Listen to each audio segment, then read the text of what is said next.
Baik, Ibu Bapak Saudara yang diberkati Tuhan. Mari kita buka dalam 1 Korintus pasal yang ke-13. Kita akan belajar bersama-sama ayat ini sekali lagi. 1 Korintus pasal yang ke-13, Ibu Bapak Saudara.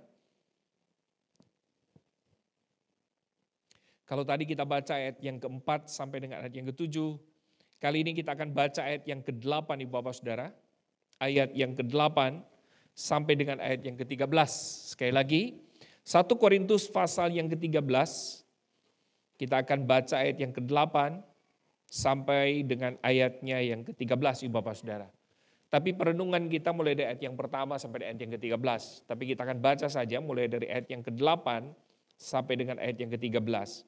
Jika Ibu Bapak Saudara tidak keberatan, saya rindu kita baca ayat-ayat ini secara berbalasan, Ibu Bapak Saudara. Yang percaya katakan amin.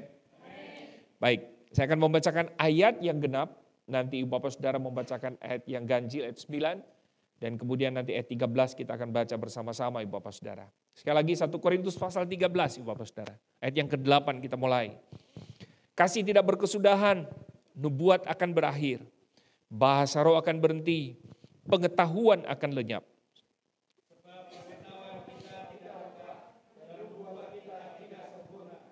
Tetapi jika yang sempurna tiba, maka yang tidak sempurna itu akan lenyap.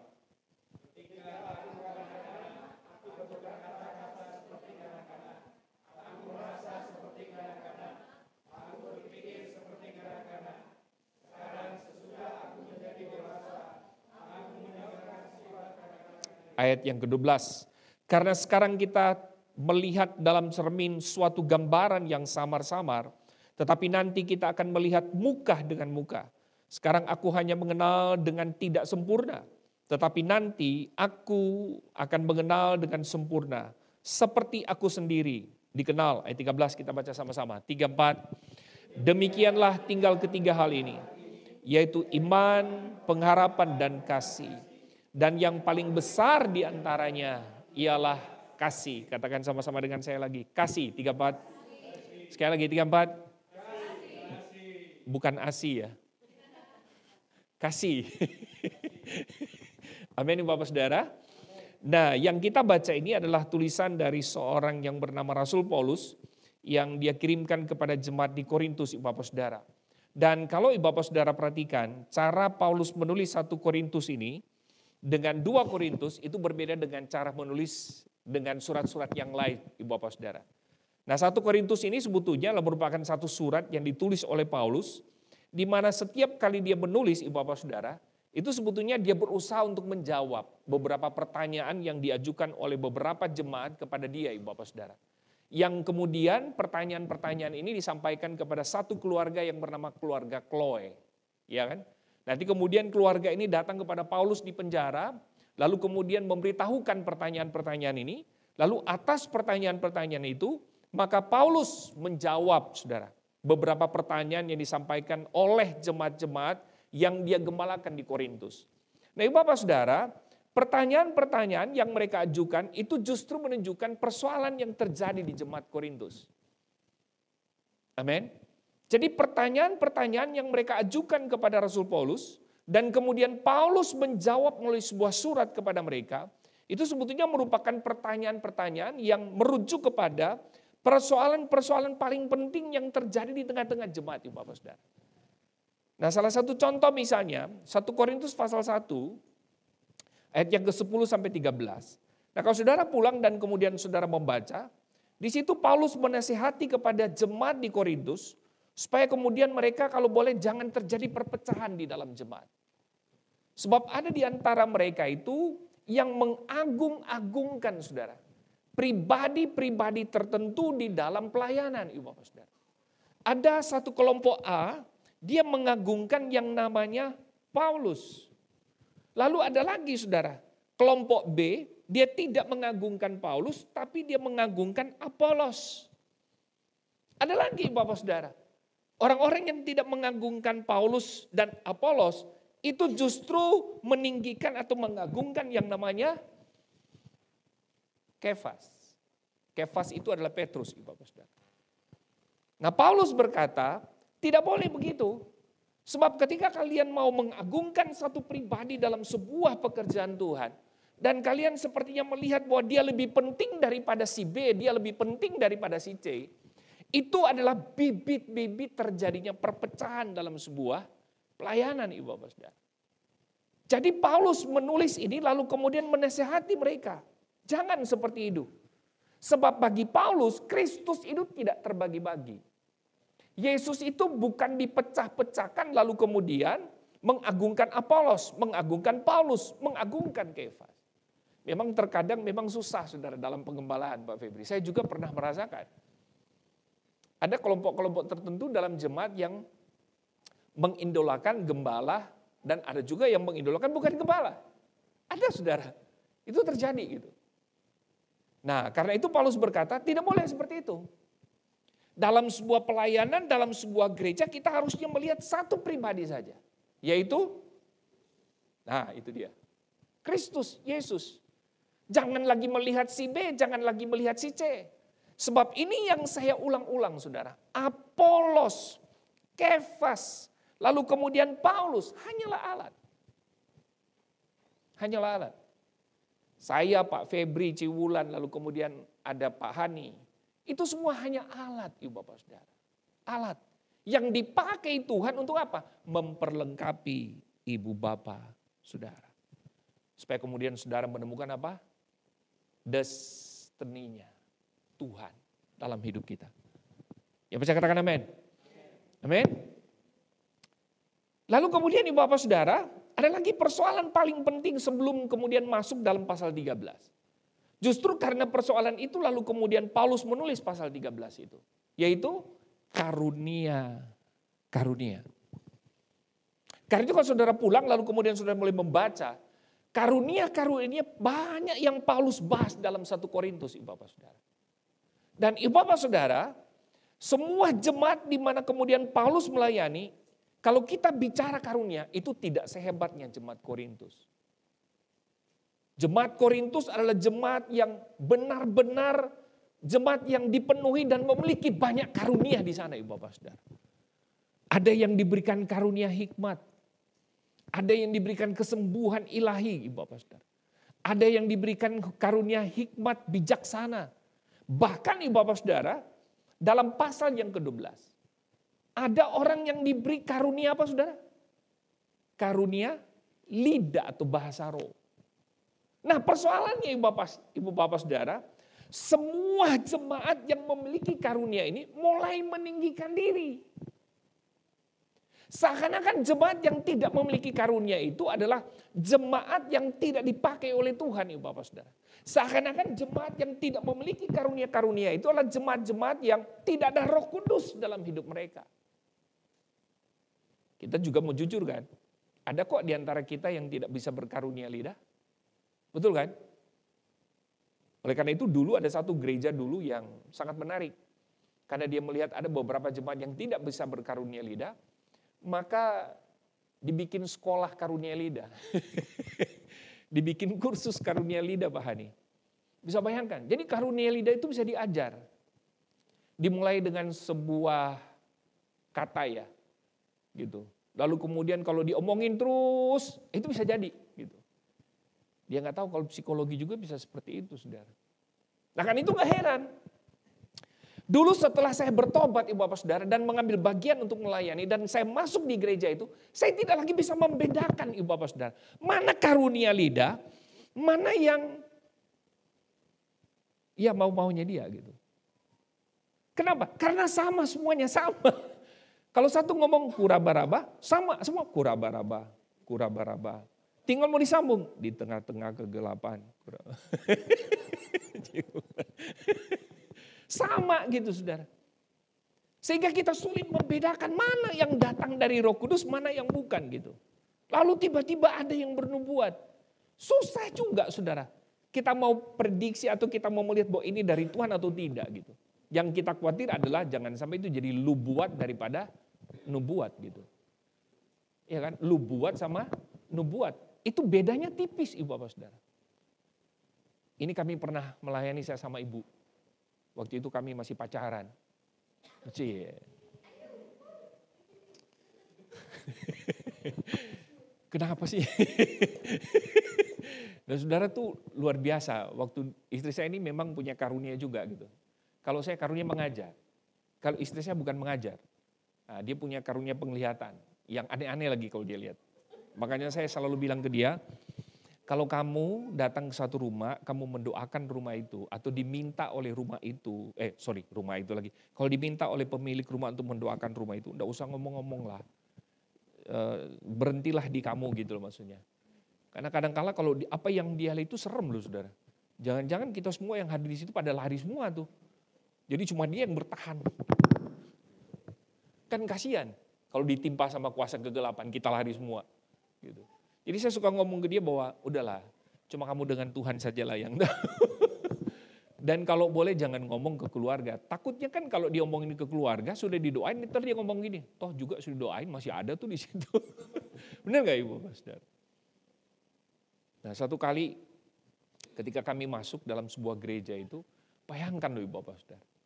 Ini pemimpin pujian, ya saya tahu dia punya karunia sebetulnya. Tapi juga perlu diuji dalam setiap karunia. Amen? Karunia itu perlu diuji. Bayangkan pendetanya mau masuk dari pintu loh saudara. Si pemimpin pujian itu ngomong, waduh saya melihat ada sesuatu yang menunggangi hamba Tuhan yang sedang masuk. Itu kan hamba Tuhan. Itu kan serem juga Pak Hani. Jadi kalau Pak Hani berita firman Tuhan masuk dari sana terus ada yang menunggangi Pak Hani. Mari kita berdoa sama-sama. Gitu. Padahal yang menunggangi memang ibu kan. Gitu Ibu Saudara. Jadi setiap karunia itu perlu diuji. Amin. Benar nggak ini dari Tuhan? Atau karena memang pengaruh psikologi, itu sangat penting. Karena Paulus sendiri yang mengatakan apa? Ujilah setiap roh. Yang percaya katakan amin. Nah kan itu mari kita uji sama-sama saudara. Kita perlu menguji saudara. Sebab kalau tidak sampai pada titik itu, malah justru kita dengan kita akan berantem Ibu Bapak Saudara. Padahal sifat daripada Roh Kudus itu apa? Damai, sejahtera. Yang percaya katakan amin. Amin. Nah karena ada yang menonjolkan diri dengan karunia-karunia itu, apalagi Bapak Saudara, ada orang yang sepertinya ketika dia dapat karunia lidah, dia tuh merasa bahwa dia tuh lebih daripada orang lain. Gitu. Dia tuh merasa bahwa dia itu paling, saudara. Sebab bagi dia itu, karunia lidah itu kan merupakan sebuah karunia yang tidak semua orang bisa dapat, Ibu Bapak Saudara. Dan Paulus sendiri menjelaskan, Ibu Bapak Saudara, bahwa karunia lidah itu adalah karunia yang memang datang dari Tuhan sendiri. Bahasanya bahasa malaikat yang kita tidak bisa mengerti dan kita tidak bisa memahami. Nah saudara bisa bayangkan bahasa malaikat, bahasa roh, bahasanya Tuhan, saudara dapat. Betul nggak Ibu Bapak Saudara? Sementara yang saya dapati cuma bahasa Inggris, bahasa Mandarin yang setiap Rabu itu. Yang kalau nyanyi tiba-tiba kemudian tidak muncul di screen, udah diam semua. Saya juga pernah 2 kali soalnya kan. Pernah 2 kali. Waktu itu Pak Gideon lagi. Wah saudara, waduh benar-benar blank. Nggak tahu kita mau nyanyi apa cuma. Karena kita nggak bisa ngomong. Nah ketika Pak Perlindungan boleh ngomong bahasa Mandarinnya Bapak Saudara, ya saya cuma kayak bahasa Thailand, sudah tahu bahasa Thailand? Letak. Kita nggak ngerti sudah. Bagi kita yang bisa puji Tuhan luar biasa Ibu Bapak Saudara. Karena kita mengerti sudah. Nah karunia lidah tidak ada satupun yang bisa mengerti sudah. Nah karena itu Paulus beri nasihat. Kalau lu di depan jemaat atau kalau misalnya kita lagi ibadah, tiba-tiba lu berkarunia lidah, mesti ada orang yang diberi karunia untuk menafsir apa yang lu ngomong. Saya pakai lugu nggak apa-apa ya? Betawi jadinya keluar lagi. Jadi jangan biarkan dia ngomong sendiri, mesti ada yang menafsir. Supaya kemudian apa yang dia ngomong itu kita mengerti saudara. Sekarang bagaimana mungkin saudara bisa mengerti kurialah bapu berperacumba. Kita nggak tahu apa yang dia omongin. Nah karena itu Paulus beri saran lagi. Kalau lu mau begitu, masuk ke kamar, lu tutup pintu. Karunia lidah lu di kamar sendiri. Sampai kemudian mau mau goncang yang namanya kamar, itu lu tempat sendiri. Kenapa? Karena fungsi karunia lidah itu adalah meneguhkan hati sendiri dengan Tuhan. Benar gak? Tapi bukan berarti lalu kemudian setelah saya khotbah begini, lalu tiba-tiba yang biasa berkarunia lalu kemudian diam. Bukan itu maksud saya. Tidak apa-apa, silakan gitu.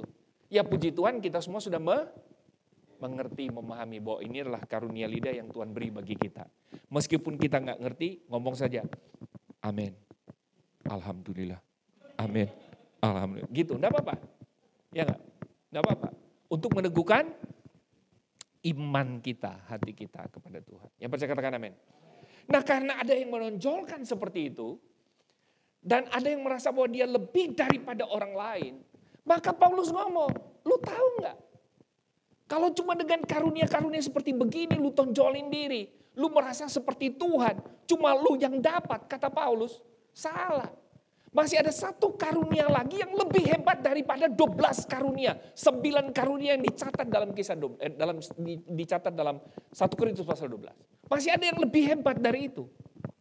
Dan itu jauh lebih penting dibandingkan dengan hanya sekedar karunia lidah, daripada hanya karunia kesembuhan, karunia hikmat, karunia menafsir. Apa itu? Kasih. Nah ini menarik. Belum tentu semua orang yang punya karunia kesembuhan, karunia hikmat, karunia menafsir, karunia lidah itu saudara. Perbuatannya tiap hari itu mencerikan tentang kasih Tuhan. Belum tentu. Sudah nangkap ini? Karena itu bagi Paulus jauh lebih penting sebetulnya. Kita berbicara kasih daripada hanya sekedar ibu bapak saudara, lu datang orang yang sedang sakit, lalu kemudian kita doakan orang itu sembuh. Tapi ternyata kehidupan kita setiap hari itu berantem dengan papa, berantem dengan mama. Keluarga nggak beres. Nangkap nggak kira-kira? Nangkap ya? Jadi kadang-kala yang ditonjolkan apa? Karunianya saudara. Daripada buah rohnya. Nangkap ya? Penting nggak ketika kita dapat karunia kesembuhan? Penting. Penting. Penting nggak kita dapat karunia hikmat? Penting. Paulus mengatakan seharusnya seluruh karunia yang kamu miliki, yang ada 9 karunia itu, hendaklah kamu pakai untuk saling melengkapi satu dengan yang lain dalam sebuah pekerjaan Tuhan. Contoh, saya punya karunia mengajar, saudara. Saya tahu persis karunia saya. Pak Febri mungkin tidak punya karunia itu. Betul nggak? Saya bisa mengisi kekosongan itu dalam Pak Febri. Anggap ada jemaat yang mungkin dia juga bukan diaken, tapi diberi karunia sama Tuhan kesembuhan ilahi. Pak Febri nggak dapat. Amin. Nah, dia bisa dapat apa? Mengisi kekosongan yang tidak dimiliki oleh Pak Gembala. Anggap? Nah, kalau itu terjadi, keren nggak? Keren. Jangan bilang begini, tanpa gua, lu pikir dia mau sembuh. Benar nggak? Karena Pak Gembala nggak punya karunia itu. Jadi karena cara berpikir seperti ini, lalu kemudian Paulus meluruskan, salah kalian. Seharusnya setiap orang yang dimiliki karunia atau memiliki karunia ini saling melengkapi satu dengan yang lain. Amin. Mak Gem itu punya banyak kekurangan nggak? Benar nggak, Ko David? Ya kan, punya kan? Banyak. Pak Febri punya banyak kekurangan nggak? Saya punya kekurangan nggak? Punya. Ketampanan tetap nggak berkurang. Tetap. Pak Hani punya kekurangan nggak? Punya. Para diaken punya kekurangan. Ko David? Apalagi. Kita tahu semua Ko David punya kekurangan. Betul? Benar nggak? Tahu. Tapi justru ini yang Paulus bilang. Setiap kekurangan-kekurangan kita dalam sebuah pelayanan. Mari kita yang punya karunia itu saling mendukung satu dengan yang lain. Amin. Amin. Mau kemudian roh kita mau berkembang nih? Ayo, jangan tonjolkan diri. Saling lengkapi satu dengan yang lain. Saya senang dengan Pak Gembala ya, Pak Febri. Beliau ini terlalu rendah hati gitu. Terus kalau datang, Pak Luki, tolong mentoring. Pak, tolong. Saya bilang kita sama-sama belajar, Pak. Itu keren loh, saudara. Artinya kita mau mengakui bahwa di sini kelemahan saya. Bukan kelemahan, bukan. Di sini saya nggak punya. Tapi ada di saya. Saya nggak punya di Pak Febri, tapi Pak Febri punya. Kalau saudara mau cari sosok seorang gembala, ya Pak Febri lah. Makanya coba lihat ngomongnya Pak Febri. Gembala bener kan? Shalom. Apa kabar? Nggak gitu kali ya. Nah beda saya sama istri. Waduh kalau saya sama istri tuh ngomong makanya susah kita jadi gembala saudara. Saya sudah coba Pak. Susah. Banyak jemaat yang kepahitan. Karena ngomongnya to the point. Tapi kalau Pak Gembala saudara, dia udah nggak suka. Tapi dia ke kiri dulu. Kanan dulu. Takut kayak gini. Kalau gue ngomong nanti dia lari. Tapi kalau saya sama ibu enggak. To the point. Ceklek. Udah pahit. Lari. Mati. Kalau dia jantungan mati. Itu tuh. Karena kita tuh to the point gitu. Tapi Tuhan butuh orang-orang to the point juga. Kok nggak ada amin ya? Saya nggak suka sama Pak Hani. To the point. Pak Hani itu ngomong, apalagi gue. Apalagi Pak Hani. Kapan mau selesai khotbah saya ini? Nanti Pak Gideon angka 10 menit, 15 menit. Amin. Nah karena itu Paulus berkata bahwa ada satu yang lebih hebat daripada hanya sekedar karunia-karunia tadi. Yang saya khawatir adalah ketika karunia-karunia itu diberikan kepada kamu, maka kamu akan menonjolkan diri, kamu merasa lebih daripada yang lain. Padahal antara perbuatan dan karunia yang kamu miliki itu tidak sinkron. Hebat di atas panggung. Mendoakan orang itu bisa sembuh karena memang kamu punya karunia. Tapi ternyata antara karakter dengan karunia kesembuhan yang kamu miliki itu berbeda. Di rumah tuh nggak beres. Hubungan kamu dengan istri tuh nggak beres. Hubungan dengan sesama kamu tuh nggak beres. Betul nggak sudah? Nah karena itu Paulus berkata, ada satu yang lebih hebat, yaitu apa? Kasih. Kasih Bapak Saudara. Nah karena itu mari kita mulai dengan 3 poin. Boleh? Aduh susah sekali keluar ini berarti sudah selesai ini Tuhan kehendaki. Ini karena bicara tentang karunia kepekaan aja. Nah, Ibu Bapak Saudara, kalau begitu tema kita di bulan itu mengasihi Tuhan. Nah, apa sih sebetulnya dengan mengasihi Tuhan ini, Saudara? Nah, menurut saya dalam pembacaan tadi dan saya sudah jelaskan latar belakang tadi, semua ada banyak, tapi saya potong saja. Maka yang pertama, Saudara, kalau kita berbicara tentang mengasihi Tuhan itu dimulai dari apa? Dimulai dari perjumpaan secara pribadi dengan kasih itu sendiri. Sebab meskipun saudara punya karunia roh, saudara punya karunia kesembuhan, saudara punya karunia untuk menafsir, karunia hikmat, karunia menasehati, Bapak Saudara. Tapi kalau kita tidak memiliki kasih yang datang dari Kristus, atau kita sendiri tidak pernah berjumpa dengan kasih itu, maka percayalah saudara, itu semua akan hambar. Gak ada gunanya kata Paulus, gak ada gunanya. Paulus berkata dalam 1 Korintus 15 ada kata sia-sia saudara. Jika Kristus dibangkitkan, maka sia-sialah keyakinan kita. Ada 3 kan? Jika Kristus tidak dibangkitkan, maka sia-sialah pengajaran kita. Jika Kristus dibangkitkan, maka kita masih tinggal di dalam dosa. Kata sia-sia itu dalam bahasa Yunani itu artinya nol, zero. Gak ada arti apa-apa, Bapak Saudara. Sehebat apapun kita berdiri di atas mimbar, mengajar orang lain, Bapak Saudara, menasehati orang lain, tapi ternyata Bapak Saudara, kehidupan dan tingkah laku kita sendiri dalam rumah, dalam pekerjaan, dalam pelayanan gak beres, itu nol, Bapak Saudara. Kita lebih terkagum-kagum dengan kesembuhan ilahi. Kita terkagum-kagum dengan nasihat orang lain. Tapi kita lupa bahwa kehidupan orang ini sendiri nggak beres, Ibu Bapak Saudara. Tegurannya keras loh ini. Maaf ya. Tapi saudara kan mau maju ya. Amin. Jadi Bapak Saudara perhatikan. Ketika kita berbicara tentang mengasihi Allah, maka pertama-tama yang harus kita pikirkan Ibu Bapak Saudara, dan kita perlu renungkan dalam hidup kita adalah dimulai dari diri kita. Apakah kita sendiri sudah mengalami perjumpaan secara pribadi dengan kasih itu Ibu Bapak Saudara atau tidak? Sebab bagaimana mungkin saudara mau berkata bahwa aku mengasihi kamu, aku mencintai kamu, aku melayani Tuhan, tapi kamu sendiri tidak pernah berjumpa dengan kasih itu, maka percayalah sekali lagi, semua akan terjadi berdasarkan hukum moralitas. Moralitas.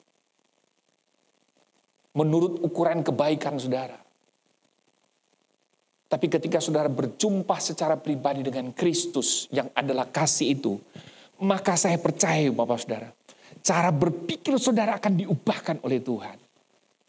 Ciwulan, Pak Febri saya pinjam kalimat yang Ciwulan ya.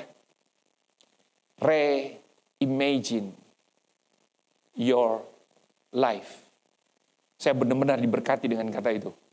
Waktu Ciwulan sampaikan di KGC ya, di Youth Generation sama Pak Febri.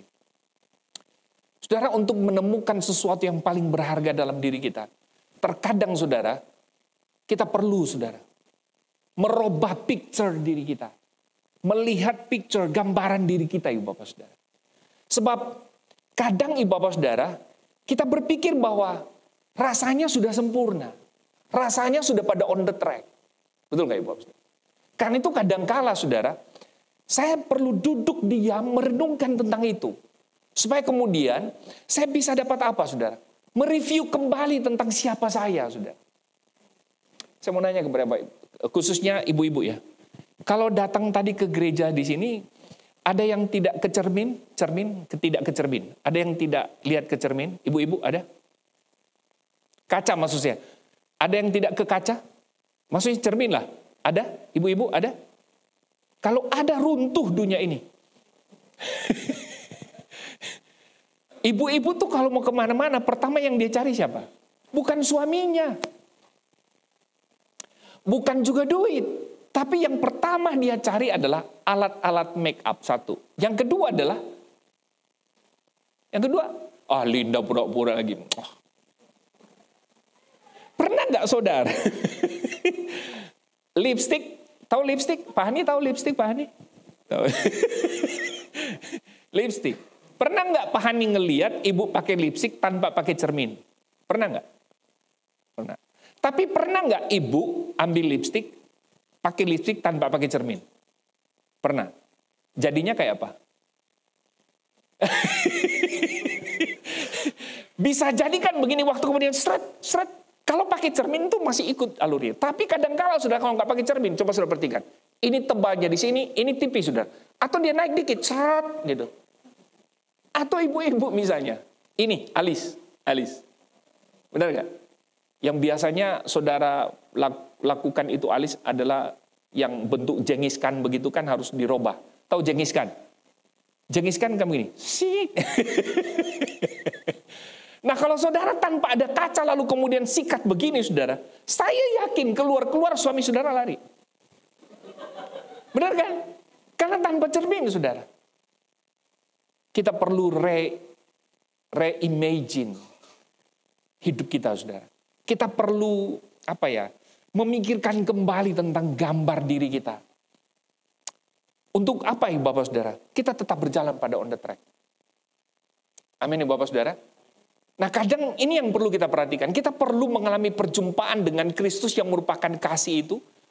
Supaya kemudian ibu bapak saudara, kehidupan kita itu adalah selaras. Sama antara firman yang kita pahami dan kita mengerti. Dengan tindakan kita itu sama, connect gitu. Yang percaya katakan amin.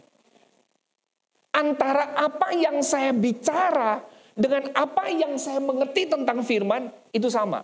Itu yang disebut dengan apa? Integritas.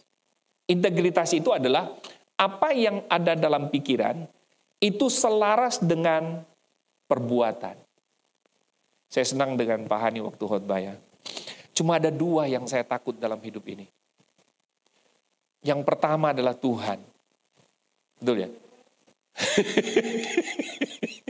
Yang kedua adalah istri. Berarti Pak Hani termasuk suami-suami yang takut istri.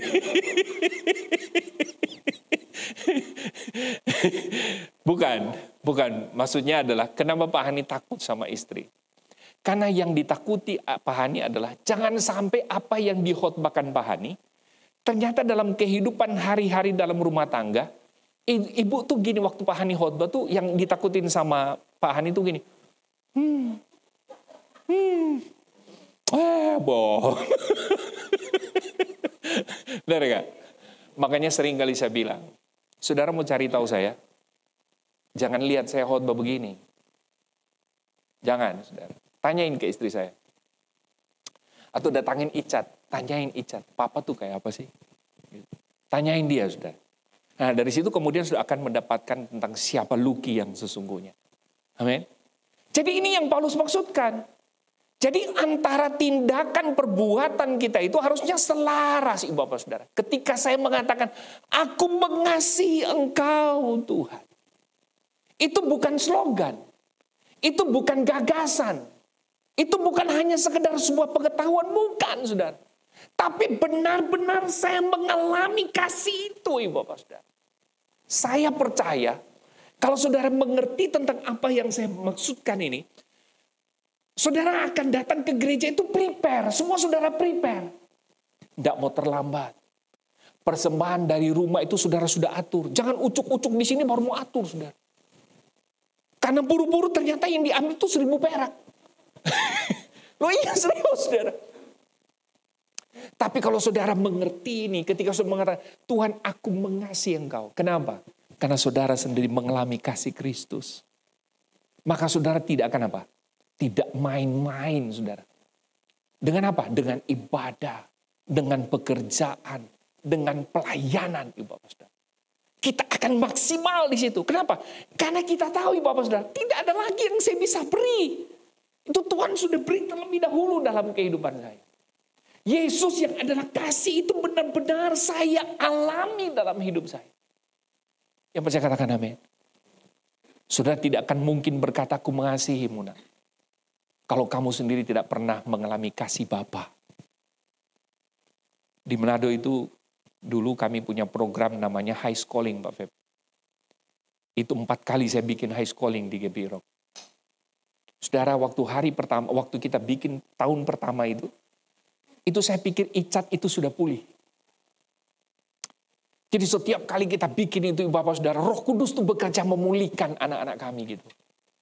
Waktu kami bikin pertama itu jumlahnya sekitar 170, yang daftar 250. Tapi kapasitas cuma 170, kita tolak yang sisa.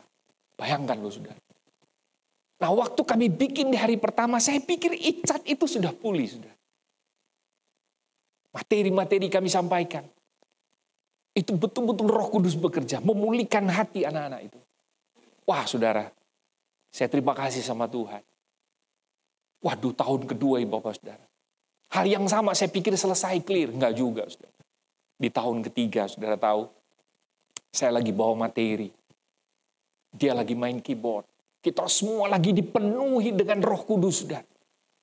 Itu anak-anak semua tersungkur nyembah Tuhan dari Katolik, dari Advent, saudara.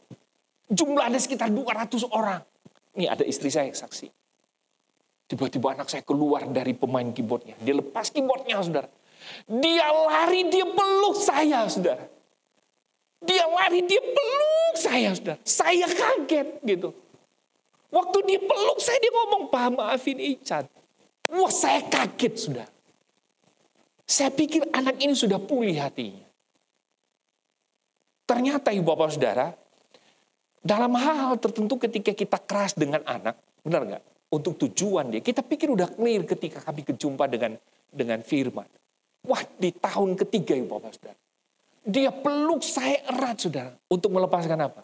Dia melepaskan pengampunan.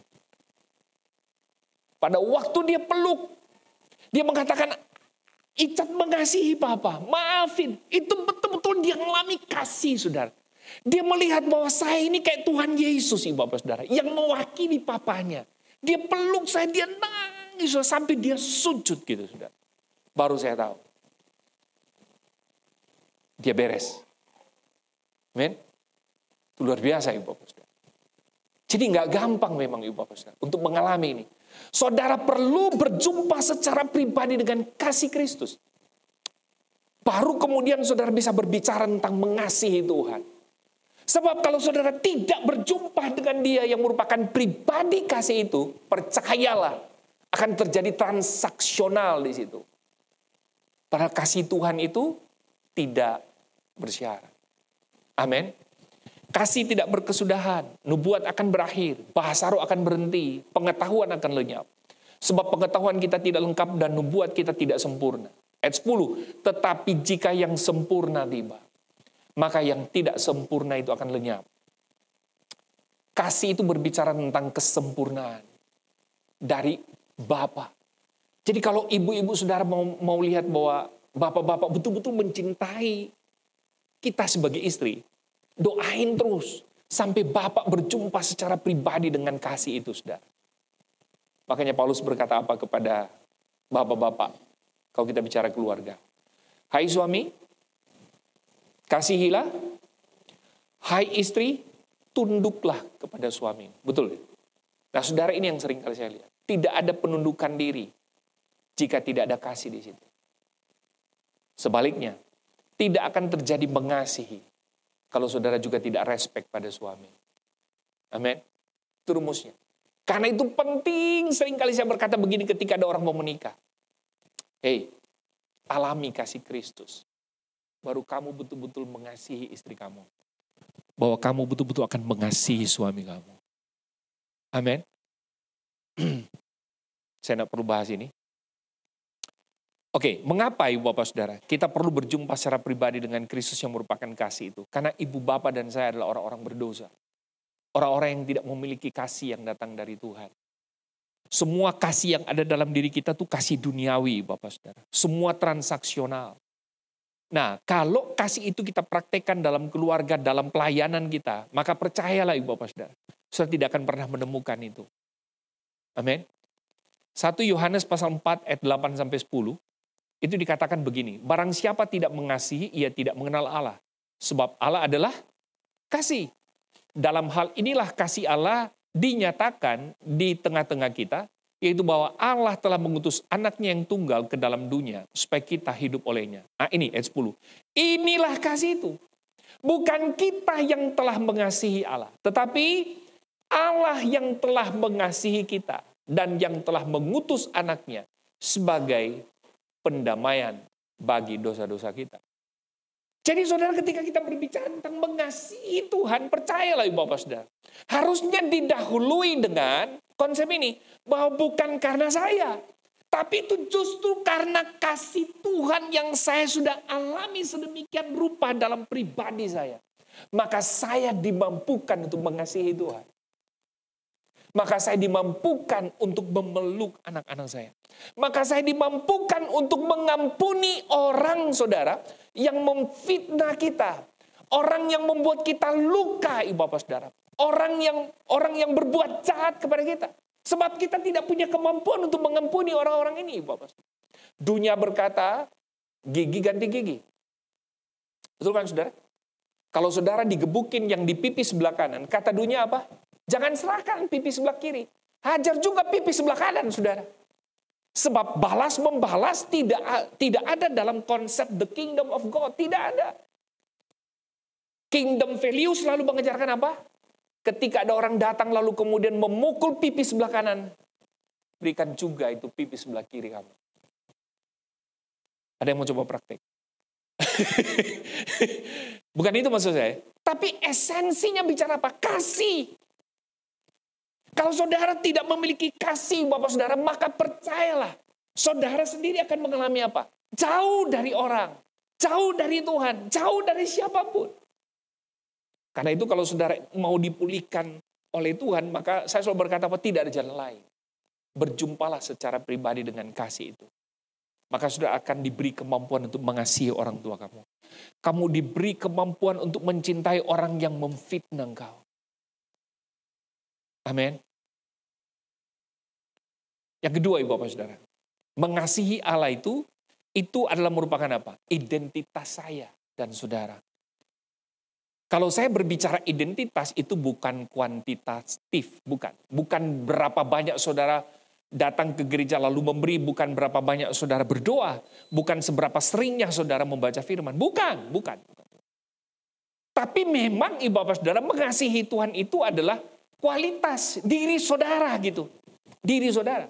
Jadi ketika saudara berjumpa dengan pribadi yang mengasihi itu, maka akan merubah seluruh kehidupan saudara. Pada waktu seluruh diubahkan dalam hidup saudara, maka itu menjadi apa? Identitas saudara. Makanya Alkitab menggunakan dua istilah. Manusia lama dan manusia baru. Manusia baru adalah apa, saudara? Orang yang bukan cuma sekedar memiliki pengetahuan tentang Allah, tapi betul-betul dia memiliki perjumpaan secara pribadi dengan Allah, dengan Tuhan. Karena itu, ibu bapak saudara, tidak mudah bagi saya untuk mengatakan aku mengasihi engkau, Tuhan. Betul nggak, saudara? Kalau engkau mengasihi Tuhan, maka saya percaya saudara tidak akan hitung-hitung dengan Tuhan. Yang percaya katakan amin.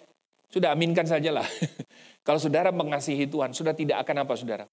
Mengkomplain orang lain, mengkomplain sebuah pekerjaan. Tidak.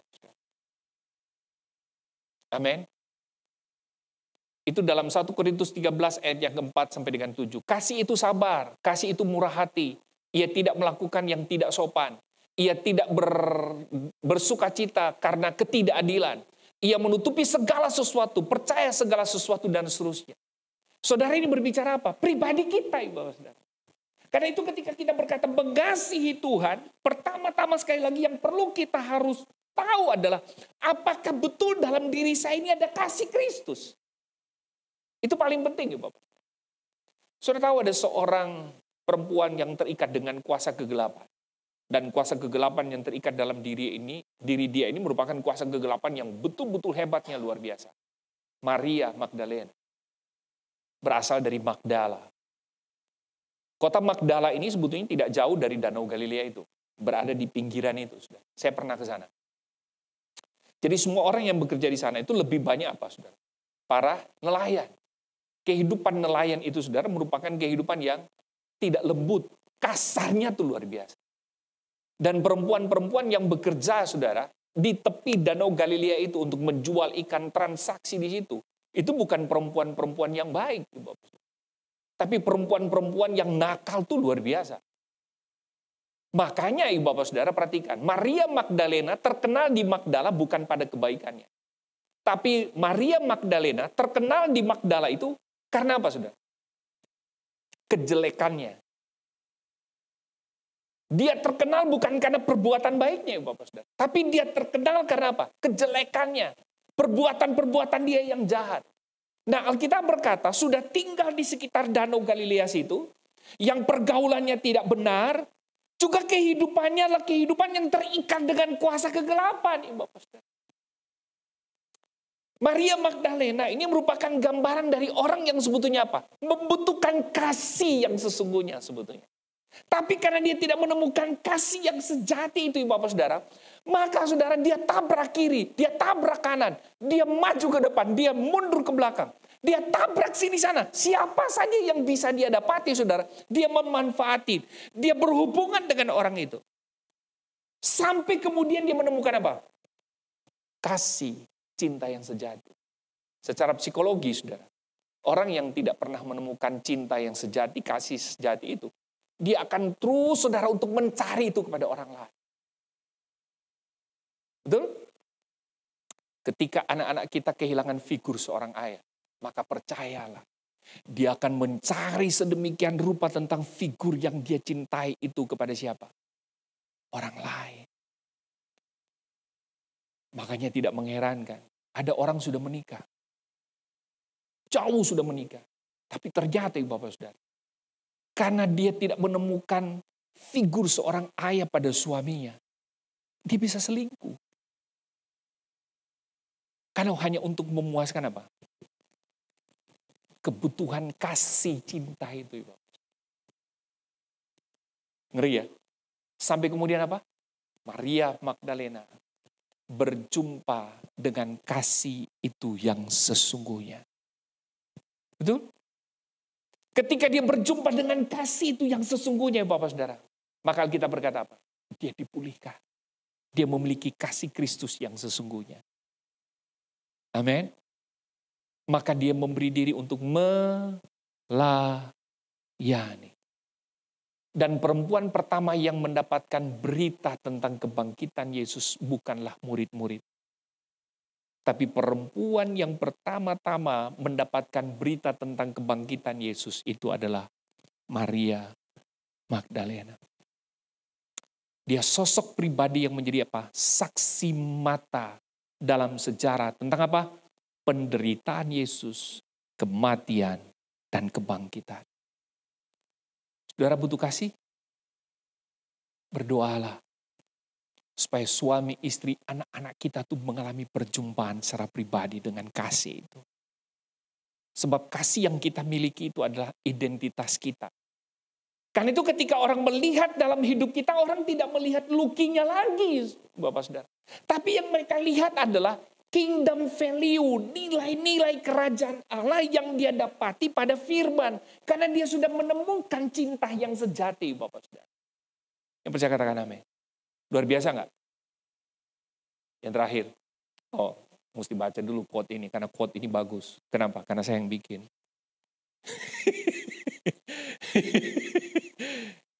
Nah, kita baca sama-sama ya.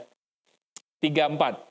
Kekristenan tanpa kasih Allah, maka kehilangan makna hidup yang sesungguhnya. Betul. Saudara tidak akan mampu mendefinisikan suami saudara. Saudara tidak akan mampu mendefinisikan istri saudara. Saudara hanya mampu mendefinisikan tentang kejahatannya. Betul kan? Karena tidak ada kasih di situ. Tapi kemudian ketika saudara berjumpa dengan kasih yang pribadi itu yang sudah menyelamatkan kita, percayalah, saudara akan menemukan makna hidup di dalamnya. Kemarin Pak Febri bahas di Youth tentang purpose. Ya kan? Purpose. Tujuan, saudara. Orang yang sadar penuh bahwa dia adalah ciptaan Allah. Masterpiece-nya Allah. Percayalah, saudara akan menemukan tujuan ilahi dalam hidupnya. Kok nggak ada yang amin? Apa terlalu tinggi kalimat saya? Atau sudah ngantuk? Amin. Ketemu dengan Yesus. Ketemu dengan Allah. Maka saya percaya Bapak Saudara. Saudara akan menemukan makna hidup yang sesungguhnya. Amin. Tempat prostitusi di mana saudara datang-datang yang dulu. Tempat bermain judi yang saudara datang-datang dulu. Percayalah Ibu Bapak Saudara. Ketika sudah berjumpa dengan Kristus. Saudara tidak akan ke situ lagi. Sebab bagi saudara itu tidak ada gunanya. Amin. Dalam sebuah penelitian kenapa orang-orang Israel itu umur panjang, saudara. Ternyata Ibu Bapak Saudara, dibikin sebuah penelitian bahwa ketika satu keluarga itu tinggal, itu mereka tinggal dalam satu lokasi. Tidak jauh-jauh, saudara. Jadi mulai dari kakek, nenek, anak, cucu, cicit, itu tinggal dalam satu lokasi, sudah satu lingkungan. Nah, orang yang tinggal dalam satu lingkungan itu ternyata menarik. Mereka betul-betul mempraktikkan tentang kasih. Orang yang menemukan kasih dalam sebuah keluarga, perhatikanlah Bapak Saudara. Maka keluarga itu akan menjadi sorga buat dia. Kenapa anak-anak kita nggak betah di rumah? Kenapa coba? Banyak faktor. Salah satu faktor adalah cerewet maminya. Papanya dilihat sebagai polisi, ya kan? Kalau papa itu datang, dari mana kamu? Dengan siapa kamu jalan tadi? Terus ngapain tadi? Betul nggak, saudara? Yang terjadi interogasi, betul kan? Makanya anak nggak mau di dalam rumah. Tapi sudah percayalah, kalau udah kasih Kristus, itu luar biasa, saudara. Di sana ada apa? Home, betul ya? Home. Ada hubungan, saudara. Bukan cuma sekedar saudara tidur, makan di situ. Tapi di sana ada hubungan satu dengan yang lain. Yang percaya katakan amin. Amin. Terakhir. Ini benar-benar terakhir. Mengasihi Tuhan itu bukan, jadi gini, mengasihi Tuhan itu bukan syarat untuk mengasihi orang lain. Tetapi itulah merupakan akibat ketika kita mengasihi Tuhan. Ketika kita mengasihi orang lain, ketika kita mencintai orang lain, sebetulnya merupakan akibat karena kita berjumpa dengan pribadi yang mengasihi itu. Siapa di sini yang tidak pernah terluka? Angkat tangan. Masya Allah, semua pernah terluka ya.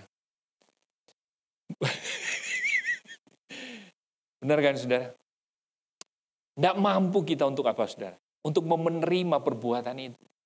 Tapi saudara akan menerima itu. Kalau kasih itu ada dalam diri saudara.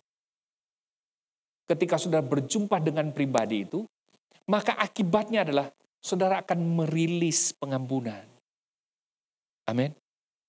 Saudara akan melepaskan pengampunan. Saudara akan mencintai itu dengan sungguh-sungguh. 1 Korintus pasal yang ke-13. Ayat 1 sampai ayat yang ketiga. Ini ayatnya sebetulnya. Saya ambil dari bahasa Indonesia sehari-hari. Saya tutup dengan ini, saudara. Meskipun saya dapat berbicara dengan berbagai bahasa manusia. Siapa di sini yang menguasai 5 bahasa? 5 saja. Siapa di sini yang menguasai 3 bahasa? Ada. Siapa di sini yang menguasai 1 bahasa? Kalau 2 bahasa pasti ada. Kalau Pak Febri sama Cibulan kan menguasai 2 bahasa kan? Inggris, Indonesia. Kalau saya cuma menguasai 1 bahasa. Bahasa surga. Bahasa Indonesia maksud saya.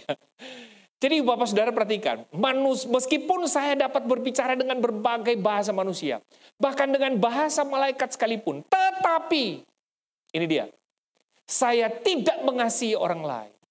Paulus berkata apa? Ucapan-ucapan kita hanya bunyi yang nyaring, tanpa arti. Ini Paulus juga orang sastrawan ya, kayak Pak Hani gitu. Ayat yang kedua, meskipun saya pandai menyampaikan berita dari Allah dan mengerti semua hal yang dalam-dalam. Nah saya. Hal yang dalam-dalam itu bahasa Yunani, bahasa Ibrani. Kayak Pak Febri kan baru mau belajar nih. Ya kan? Saya dengan Pak Febri nih, hati-hati Pak kita berdua. Dan tahu segala sesuatu serta sangat percaya kepada Allah sehingga dapat membuat gunung berpindah. Gunung tuh bisa pindah. Pernah nggak saudara ngomong, di sini ada gunung apa Pak? Kita, atau bukit saja, bukit apa? Pak Gideon, bukit apa Pak Gideon? Bukit ya. Pernah nggak saudara ngomong ke bukit saya senyum, pindah kamu ke jodoh. Lalu dia pindah, pernah Pak Gideon? Atau pindah ke Bengkong. Dan kemudian dia pindah, hebat nggak ini? Hebat. Tapi, ini dia. Saya tidak mengasihi orang-orang lain. Maka nothing. Saya kalau ngomong bahasa Inggris cuma satu-satu begini, jangan saudara kagum. Karena memang cuma sampai di situ gitu. Tidak terjadi, itu tidak berarti apa-apa. Lalu apa saudara? Meskipun semua saya miliki, saya sedekah kepada orang miskin dan saya menyerahkan diri saya untuk dibakar. Saudara bukan cuma memberi sedekah, saudara bukan cuma menolong orang lain, tapi saudara mau bela orang itu mati-matian. Kalau perlu saudara mau dibakar hidup-hidup. Hebat nggak itu? Oh Tuhan Yesus. Hebat. Luar binasa. Tetapi saya tidak mengasihi orang-orang lain. Maka semuanya itu, sekali lagi, nothing. Betul nggak Ibu Bapak Saudara? Ya. Berarti Bapak Saudara, ketika kita mengasihi orang itu memang, ketika kita mengasihi itu akibat memang saya berjumpa dengan pribadi yang mengasihi saya. Coba saudara perhatikan. Ketika kita dulu kehilangan arah, tidak memiliki figur yang tepat untuk saya bisa dapat mengasihi. Dan ketika saya berjumpa dengan Kristus, bukankah saya mengasihi dia, mencintai dia dengan total? Itu karena akibat Ibu Bapak Saudara. Amin.